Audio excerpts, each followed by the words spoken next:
Hello space lovers, ఈ వీడియోలో space గురించి కాదు, కొన్ని ఇంట్రెస్టింగ్ రీసెంట్ సైన్స్ డిస్కవరీస్ గురించి మాట్లాడుకుందాం. అండ్ ఇవి విన్న తర్వాత మీకున్న అండర్స్టాండింగ్ అనేది పూర్తిగా మారిపోతుంది. అఫ్ కోర్స్ సైన్స్ అంటేనే ఎప్పటికప్పుడు చేంజ్ అవుతూనే ఉంటుంది. కాకపోతే మనకు హ్యూమన్ ఎవల్యూషన్ గురించి, కాన్షియస్నెస్ గురించి పర్సనల్ గా ఉన్న డౌట్స్ క్లియర్ అయిపోయి ప్రపంచాన్ని చూసే విధానం మారిపోతుందని ఖచ్చితంగా చెప్పొచ్చు. ఫస్ట్ డిస్కవరీ ఏంటంటే, మనం చరిత్ర పాఠాల్లో చదువుకున్నాం కదా, ఆది మానవులు వేటగాళ్లుగా తిరిగేవారని, ఆ తర్వాత వ్యవసాయం నేర్చుకుని ఒకే చోట స్థిరపడ్డారని, దీనివల్ల నాగరికతలు ఏర్పడ్డాయని, సమాజం అభివృద్ధి చెందిందని. కానీ ఎప్పుడైనా ఆలోచించారా, అసలు మనిషి వ్యవసాయం వైపు ఎందుకు మళ్ళాడు?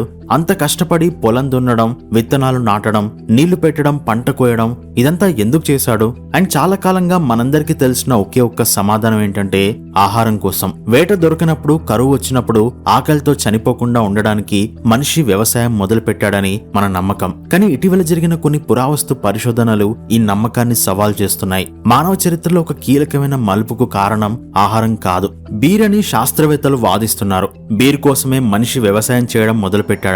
ఈ కొత్త సిద్ధాంతం చాలా ఇంట్రెస్టింగ్ గా ఉంది కదా, దీని గురించి ఇంకా డీటెయిల్ గా చెప్పుకుందాం. ఈ కథ దాదాపు 12,000 సంవత్సరాల క్రితం నాటిది. అప్పటికి ఇంకా ప్రపంచంలో వ్యవసాయం పూర్తి స్థాయిలో మొదలు కాలేదు. మనుషులు ఇంకా చిన్న చిన్న గుంపులుగా తిరుగుతూ, వేటాడుతూ, దొరికిన పండ్లు కాయలు తింటూ బ్రతుకుతున్నారు. కానీ తూర్పు మధ్యధరా ప్రాంతంలో, అంటే ఇప్పటి ఇజ్రాయెల్, జోర్డన్, లెబనాన్, సిరియా ప్రాంతాల్లో నివసించిన నాటుఫియన్ అనే ఆదిమ జాతి ప్రజలు ఒక కొత్త లైఫ్ స్టైల్ ని అడాప్ట్ చేసుకున్నారు. వీళ్ళు ఒక చోట నుండి ఇంకొక చోటికి వలస వెళ్లడం ఆపేసి ఒకే చోట గుడిసెలు వేసుకుని స్థిర నివాసం ఏర్పాటు చేసుకున్నారు. వేటతో పాటు చుట్టుపక్కల దొరికే అడవి ధాన్యాలను కూడా సేకరించేవారు. అంటే బార్లీ గింజలు, గోధుమ గింజలు పంట పండిస్తేనే కాదు, అవి అడవుల్లో పెరిగేవి. వాటి నుండి గింజలు కింద పడేవి. సో వాటిని సేకరించి వీళ్ళు దంచుకొని, పిండి చేసుకుని, రొట్టెలు చేసుకుని తినేవాళ్ళు. కానీ ఇక్కడే ఒక ఇంట్రెస్టింగ్ ట్విస్ట్ ఉంది. టర్కీలోని గోబెక్లీ టెపి అనే పురావస్తు ప్రదేశంలో జరిగిన తవ్వకాల్లో కొన్ని అద్భుతమైన విషయాలు బయటపడ్డాయి. ఇది ప్రపంచంలోనే అత్యంత పురాతనమైన ఆలయంగా భావిస్తున్నారు. ఇక్కడ భారీ రాతి స్తంభాలు, వాటిపై చెక్కిన జంతువుల బొమ్మలున్నాయి. ఈ ఆలయాన్ని నిర్మించింది వేటగాళ్లుగా తిరిగే ఆది మానవులేనని శాస్త్రవేత్తలు నమ్ముతున్నారు.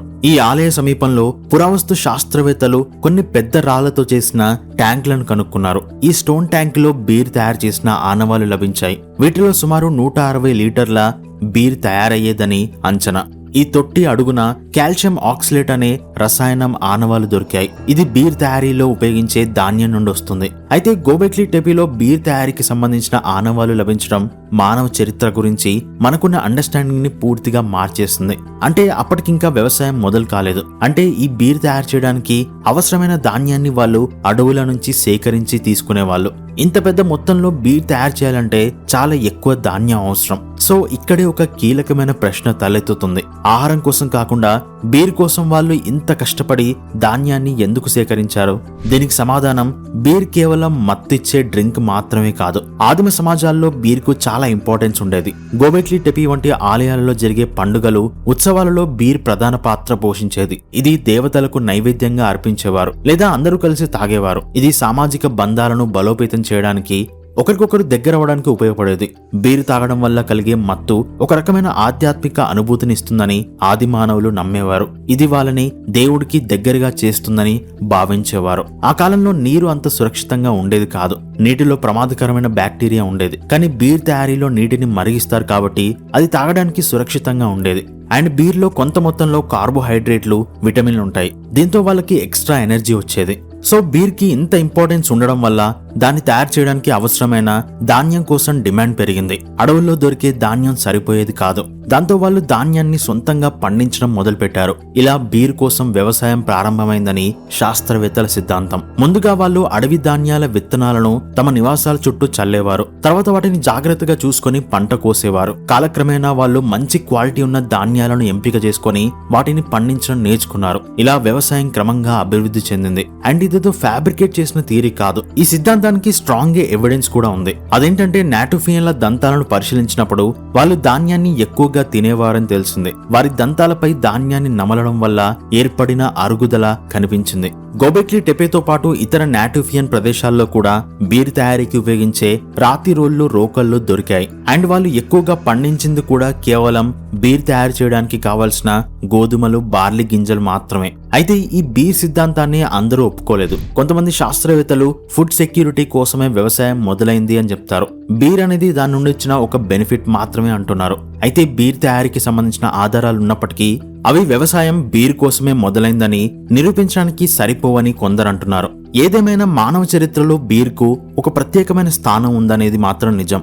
ఇది కేవలం మత్తు పానీయం మాత్రమే కాదు, సోషల్ గా, కల్చరల్ గా, స్పిరిచువల్ గా కూడా ఇది వాళ్ళకు చాలా హెల్ప్ చేస్తుంది. వ్యవసాయం బీర్ కోసమే మొదలైందా లేదా అనే విషయంపై ఇంకా చర్చ జరుగుతున్నప్పటికీ ఈ కొత్త సిద్ధాంతం మనకు మానవ చరిత్రను ఒక కొత్త కోణంలో చూడడానికి అవకాశం ఇస్తుంది.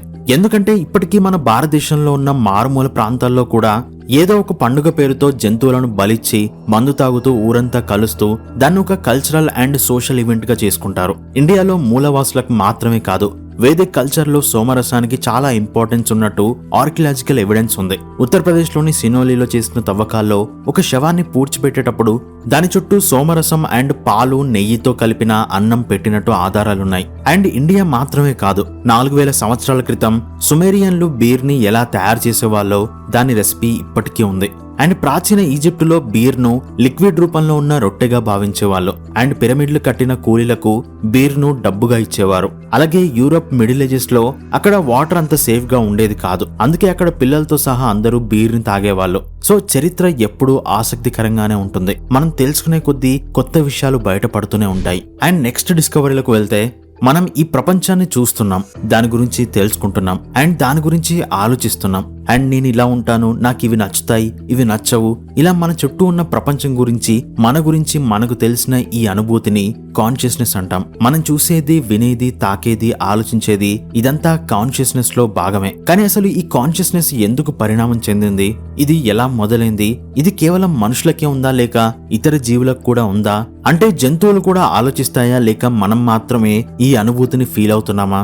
ఈ ప్రశ్నలు ఎప్పటి నుండో శాస్త్రవేత్తలను, ఫిలాసఫర్లను వేధిస్తున్నాయి. అయితే ఈ మధ్య కాలంలో పక్షుల మెదడుపై జరిగిన ఒక ఇంట్రెస్టింగ్ రీసెర్చ్ అనేది కాన్షియస్నెస్ గురించి కొన్ని కొత్త విషయాలను బయటపెట్టింది. అదేంటంటే మానవ మెదడు మరియు పక్షుల మెదడు మధ్య ఒక పెద్ద తేడా ఉంది. మన మెదడులో నియోకార్టెక్స్ అనే భాగం చాలా డెవలప్ అయి ఉంటుంది. ఇందులో 6 పొరలుంటాయి. మన ఆలోచనలో, జ్ఞాపక శక్తి, భాష, ఇంద్రియ జ్ఞానం లాంటి హై లెవెల్ ఫంక్షన్స్ కి ఈ నియోకార్టెక్స్ చాలా ముఖ్యం. మనలో కాన్షియస్నెస్ కూడా ఇదే కారణమని చాలా కాలంగా నమ్ముతున్నారు. కానీ పక్షుల మెదడులో ఈ నియోకార్టెక్స్ ఉండదు. వాటి మెదడు నిర్మాణం పూర్తిగా వేరుగా ఉంటుంది. అందుకే చాలా కాలం పాటు పక్షులకు మనలాంటి కాన్షియస్నెస్ ఉండదని, అవి కేవలం వాటికి తోచినట్టుగా అవి ప్రవర్తిస్తాయని అనుకునేవాళ్ళు. అయితే ఈ మధ్య జరిగిన పరిశోధనలో ఒక ఇంట్రెస్టింగ్ విషయం బయటపడింది. అదేంటంటే పక్షులు, ముఖ్యంగా కాకులు, చిలుకలు ఇవి చాలా తెలివైనవి. అవి ప్రాబ్లమ్ ని సాల్వ్ చేసుకుంటాయి. వస్తువులను ఎలా వాడాలో వాటికి తెలుసు. ఫ్యూచర్ గురించి ప్లాన్ చేసుకోగలవు అండ్ కొన్ని రకాల ఫీలింగ్స్ ని కూడా ఎక్స్ప్రెస్ చేస్తాయి. మరి నియోకార్టెక్స్ లేకుండా ఇదంతా ఎలా పాసిబుల్ అవుతుంది? సో ఇక్కడే శాస్త్రవేత్తలకు ఒక ఆశ్చర్యకరమైన విషయం తెలిసింది. పక్షుల మెదడులో నియోకార్టెక్స్ లేకపోయినా దానికి ఈక్వల్ గా పనిచేసే ఇంకొక భాగం ఉంది.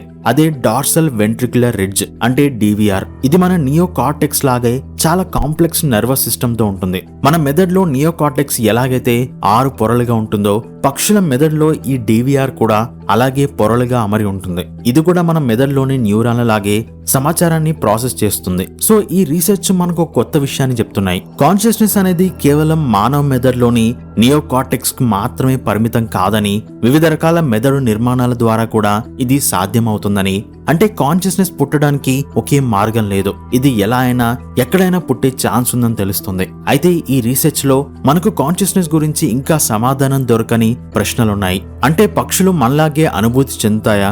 వాటికి మనలాగే నేను అనే భావన ఉంటుందా?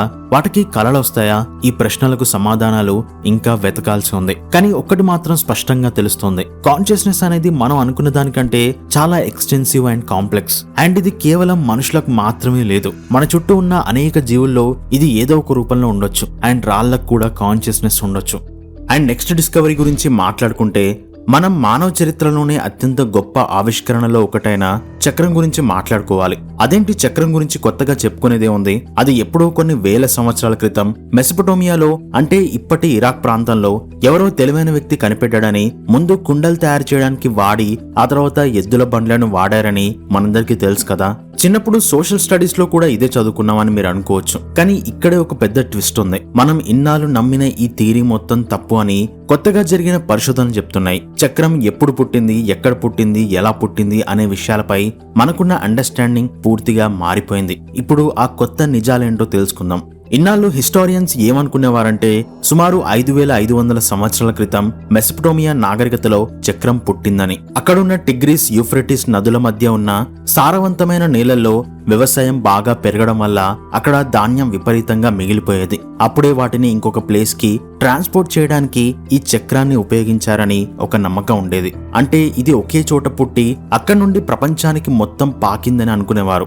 దీన్నే డిఫ్యూజన్ థియరీ అంటారు. కానీ ఇప్పుడు బయటపడుతున్న పురావస్తు ఆధారాలు ఈ కథను పూర్తిగా మార్చేస్తున్నాయి. కొత్తగా దొరికిన ఆధారాల ప్రకారం చక్రం అనేది ఏదో ఒకే ఒక్క ప్రదేశంలో ఎవరో ఒక వ్యక్తికి సడన్ గా వచ్చిన ఐడియా వల్ల పుట్టింది కాదు. ఇది సుమారు 5500 నుండి 5000 సంవత్సరాల మధ్య కాలంలో, అంటే కేవలం ఒక 500 ఏళ్ల గ్యాప్ లో యురేషియాలోని చాలా పెద్ద ప్రాంతంలో ఒకే టైంలో దీన్ని కనుక్కున్నారు. అంటే అటు మెసొపొటేమియాలోను, ఇటు కాకసస్ పర్వత ప్రాంతాల్లోనూ, మరియు ఆశ్చర్యకరంగా మధ్య ఐరోపాలోను, అంటే సెంట్రల్ యూరోప్ లో కూడా చక్రం తాలూకు ఆనవాళ్లు ఒకే సమయంలో కనిపించడం మొదలయ్యాయి. దీనికి సంబంధించిన కొన్ని మైండ్ బ్లోయింగ్ సాక్ష్యాలను ఇప్పుడు చూద్దాం. మనకి ఇప్పటి వరకు దొరికిన వాటిలో అత్యంత పురాతనమైన నిజమైన చెక్క చక్రం ఎక్కడ దొరికిందో తెలుసా? మెసొపొటేమియాలో కాదు, స్లోవేనియా దేశంలోని లియుబ్లియానా చిత్తడి నేలలో దొరికింది. ఇది సుమారు 5150 సంవత్సరం నాటిది. అండ్ ఇదేదో ఒక చెట్టు కాండం నుండి కోసిన మామూలు మొక్క కాదు. ఇది చాలా అడ్వాన్స్డ్ డిజైన్. దీనికి ఒక యాక్సిల్ పట్టేలా రంధ్రం ఉంది.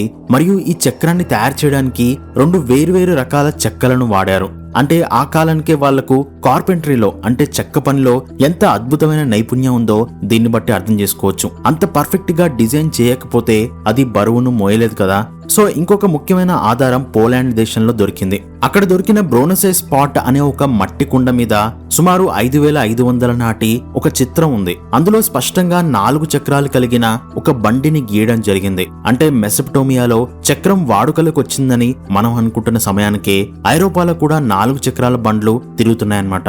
ఈ కొత్త ఆధారాల వల్ల చరిత్రకారులు ఇప్పుడు ఏం నమ్ముతున్నారంటే చక్రం అనేది ఒకే చోట పుట్టలేదు. ఇది ఒకే టైంలో చాలా చోట్ల జరిగిన ఆవిష్కరణ. అయితే ఒకే టైంలో ఒకరికి తెలియకుండా ఇంకొకరు ఇలాంటిది కనిపెట్టే ఛాన్స్ ఉందా? అసలు ఇది ఎలా పాసిబుల్ అయింది అని మనం అనుకుంటాం. అండ్ దీనికి ప్రధానంగా 2 కారణాలున్నాయి. మొదటిది జంతువులను మచ్చిక చేసుకోవడం. ముఖ్యంగా ఎద్దుల వంటి బలమైన జంతువులను వ్యవసాయానికి, బరువులను లాగడానికి వాడటం మొదలయ్యాక వాటి శక్తిని పూర్తి స్థాయిలో వాడుకోవడానికి ఒక యంత్రం అవసరమైంది.